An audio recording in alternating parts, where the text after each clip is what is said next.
చంద్రబాబు, ఇంకెన్ని రోజులు ప్రజల్ని మోసం చేస్తూ అబద్ధాలు చెప్పుకుంటూ బతుకుతావు? సిగ్గనిపించట్లేదా మీకు?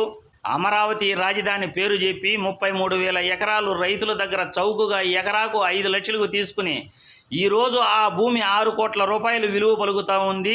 నువ్వు, మీ బంధుమిత్రులు, మీ టీడీపీ నాయకులు సుమారు 5-6 వేల ఎకరాలు మీరు పంచుకున్నారు.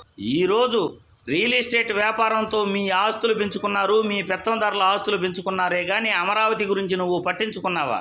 2.68 లక్షల కోట్లు అప్పు తెచ్చిన నువ్వు పోలవరాన్ని ఎందుకు నిర్మించలేకపోయావు? పోలవరం నాసిరకం పనులు చేయటం వల్లే కదా కాపర్ డ్యామ్ కూలిపోయింది. దానికి బాధ్యుడు నువ్వే కదా. అదంతా మీకు గుర్తు రావట్లేదా? పోలవరం కాంట్రాక్ట్ పనులు రామోజీరావు మరియు యనమల రామకృష్ణుడు బంధువుకు నువ్వు ఇవ్వటం వల్లే వాళ్ళు నాసిరకం పనులు చేసి కాపర్ డ్యామ్ కూలిపోయింది. ఈరోజు పోలవరం నిర్మాణ పనులు ఆలస్యం అవుతున్నాయి అని నీకు తెలియదా?